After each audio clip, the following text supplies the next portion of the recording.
So DC fans, we didn't get just one, but two brand new trailers this week, courtesy of San Diego Comic-Con, that being Clayface and, of course, Lanterns. And honestly, both look absolutely incredible, so I wanted to make this video to break down each trailer, give my full thoughts, and just what I think of both projects thus far. Starting off with Clayface, and first thoughts is that this looks damn good. It looks bleak, it looks brutal, and very eerie. And moving the release date into October is probably the best decision they could have made when it comes to the logistics of this movie, because now they can go fully all out on the horror when it comes to the marketing. And it's just going to be better off at the box office when it comes to the second weekend because it falls on Halloween. It's also not going to be overlapping with Lanterns anymore with its original September release date, which I personally love because I get to savor each project a little bit more with a more spread out release date. But the first thing I immediately noticed with the brand new footage is the big time claustrophobic feel that director James Watkins is going for with this movie. Practically every single shot we see of Matt Hagen is either a close-up or a medium shot, which to me really emphasizes and amplifies how contained and uncomfortable this movie is going to be. We also see more of Naomi Ackie's character in this trailer, playing the doctor that administers the treatment that transforms Matt Hagen. A really talented actress and a great casting for this movie. But as for the star of the show, Tom Rhys Harries looks so daunting as Matt Hagen, aka Clayface. And by the way, this is an actor that not just James Gunn, but Matt Reeves as well both handpicked for this role.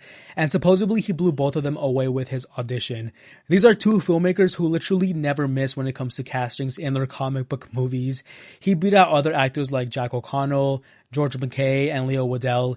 And you can absolutely see in this trailer why, because they nailed this casting. His monologue narrating the trailer is just amazing. It gives me goosebumps, and his facial expressions throughout the trailer, both subtly and frantically, are just chef's kiss. This guy is such a talented actor. And FYI, Tom filmed this movie on a torn ACL. A torn ACL. That is not a light injury whatsoever. I assume he was worried about not only losing his big break, but also holding up production, which only speaks volume to his commitment and dedication to the role and the crew. And everything he's said so far during press at San Diego Comic-Con only makes me like this guy even more. Have you put any thought into what other DC characters you would want to come in contact with? Well, I'm Clayface, so I could become other DC characters. I am so stoked to see his performance this October, and quite honestly, I do think it has potential to be the best performance in the DCU thus far, which is honestly really high praise considering what we've gotten so far. But the biggest standout to me with this trailer is the visual identity and tone. Rob Hardy's cinematography in this is absolutely gorgeous, and it really might be the best of his career, which is high praise if you see what else he's done. I mean, just look at this, guys. And it's honestly insane to think that this is the same DP as Supergirl because Hardy shot that as well. And I don't even think Supergirl looks bad because to me that movie looks good for about 3/4 of the way.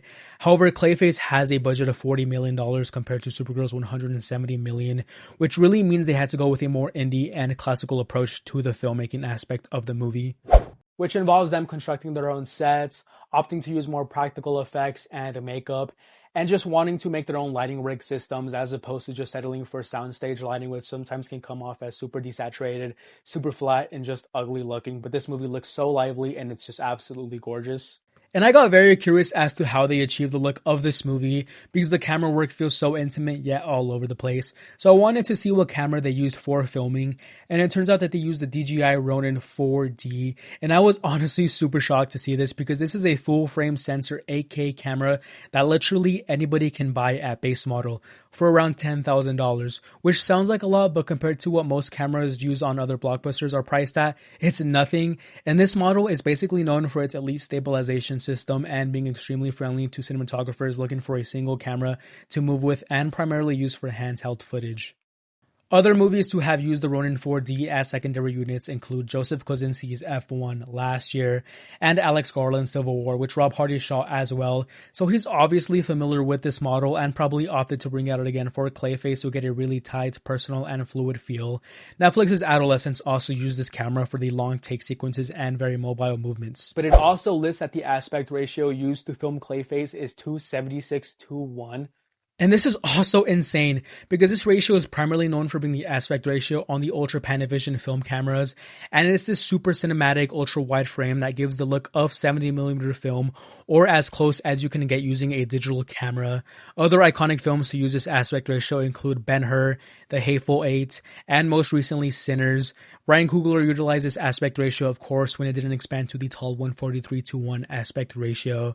But man, James Watkins and Rob Hardy are doing some really incredible stuff to bring the first iteration of Gotham in the DCU to life, because a Ronin 40 doesn't naturally give you this aspect ratio. They have to get really creative with the anamorphic lenses and the sensor. So I cannot wait because it looks absolutely beautiful.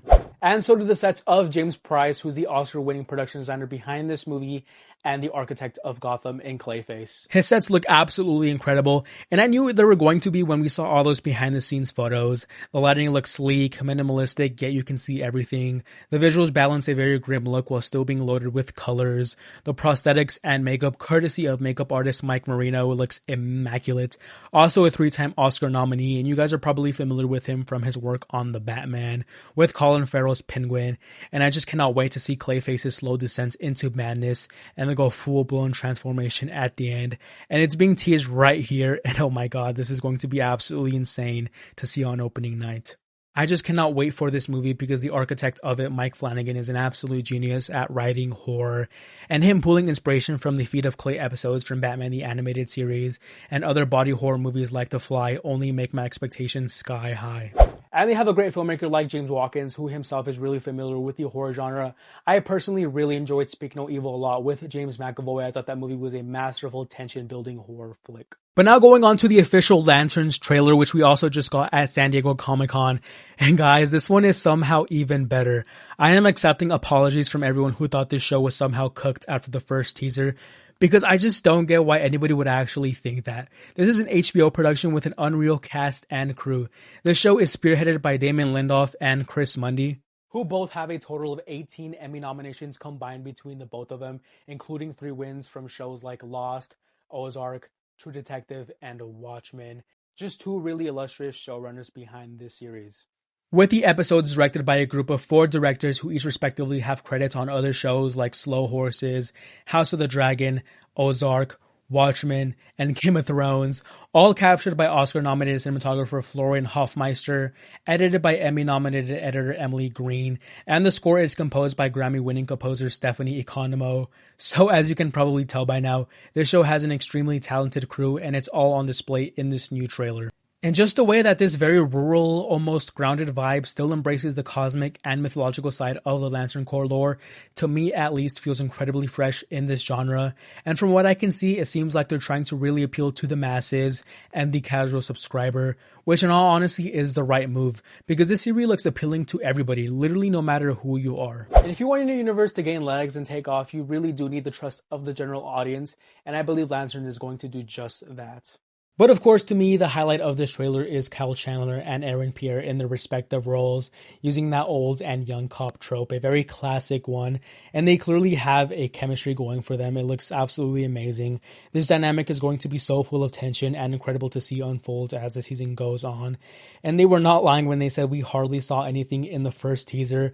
I reckon we saw nothing more than the first couple of episodes, but now we see so much more, including the constructs, which is expected given the fact that they've had more time to polish up all the VFX shots. And they look absolutely amazing, and we also see our first glimpses of them going off-world. So yes, we are going to see them in space, not just on Earth, and we now know the main antagonists in the series will be the Manhunters. And the Manhunters, who don't know, are a group of ancient robots created by the Guardians of the Universe, who also created the Green Lantern Corps. That was their first attempt to create a police force that could keep order across the galaxy. However, they all go rogue, which leads to them being imprisoned by the Guardians, thus forming the Green Lantern Corps afterwards in their second attempt to create a police force for the galaxy. And I just cannot wait to see in what capacity they'll be as villains, because this series being a mystery and their ability to shapeshift, the possibilities are just endless. I have zero clue where this is going, and they're clearly described as being deadly and dangerous. Also right here, this little clip has some people divided online, whether it's a Manhunter or one of the Guardians of the Universe. They both were red and white, so it's kind of hard to tell in the end. But this does look like it's a flashback scene with baby Jon Stewart and his mom, and we do know for a fact that Jon's induction into the Green Lantern Corps in this show is said to be a rare but direct intervention from the Guardians themselves, so who knows. But we also do get our first real look at Ulrich Thompson's Sinestro, And he looks so sick. It's so uncanny to how similar he looks like from Jeff Johns' run in 2005.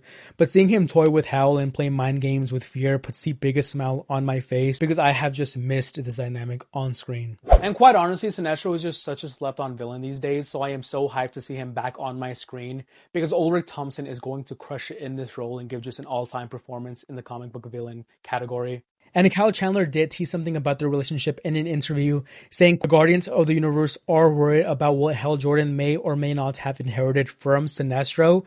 Now, this could either be a tease or possibly going down the routes of Parallax, or Kyle might mean this in a literal sense as Sinestro was Hal's mentor, and this might just be referring to things that he picked up from him, like going too far or bending the rules. But man, I really hope that this is Parallax, because even though the show looks absolutely incredible, one of the things I have not been keen on is 60-year-old Kyle Chandler being Green Lantern, because to me, all of the best Green Lantern stories and crossovers from the Jeff Johns runs involve Hal Jordan being at the middle and forefront of it all. So I really hope we don't skip all of that, because I really hope somehow, some way, Parallax is in this show and we do get a young Hal Jordan later on, possibly in season 2 or maybe in a movie. I don't know, but the possibilities are just endless right now. And I really do hope that they use a non-time linear format the show will be using to give us a lot more context and background with flashbacks between Hal and Sinestro, because I just really want to see more of that dynamic as much as possible. But as for the overall look of the show visually, just like Clayface, it looks absolutely stunning. The show clearly has a visual identity that it's going for, and it looks great for a show. The blocking, composition, and framing looks just beautiful because, again, Oscar-nominated DP. Also, this trailer gives us our first look at Paul Ben-Victor's character, who was cast under the codename of Anton, and everyone, including myself, speculated this was a cover-up for Atrocitus, the leader of the Red Lanterns, and his role when he was cast was described as an alien who is seeking vengeance for his people who were wronged. And the Manhunters in the comics were the ones who exterminated Atrocitus' planet in the massacre of Sector 666, killing his entire planet, including his wife and children. And now we know that the Manhunters are the primary villains in this show. So to me, that basically just confirms that Atrocitus will be in this show because it just fits like a glove.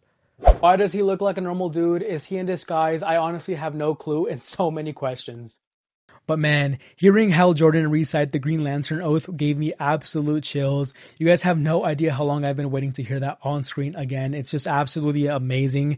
It's also going to be super fun to see how this show progresses Jon Stewart eventually and leads into his involvement into Man of Tomorrow. Aaron Pierre is currently rocking the classic Jon Stewart goatee since he's actually filming Man of Tomorrow right now in Atlanta. And we also do see it in one of the scenes in the trailer, so that might be an indication that it's a present day scene. And there's already plans of season 2 over at HBO and DC Studios, so it just screams to how confident they are in this show. And man, to have this for 8 weeks straight as a mystery is going to be so fun in such an incredible era as a DC fan. But with all of that being said, I love both of these trailers a lot. They made me even more excited for these projects, even though I was already excited for them.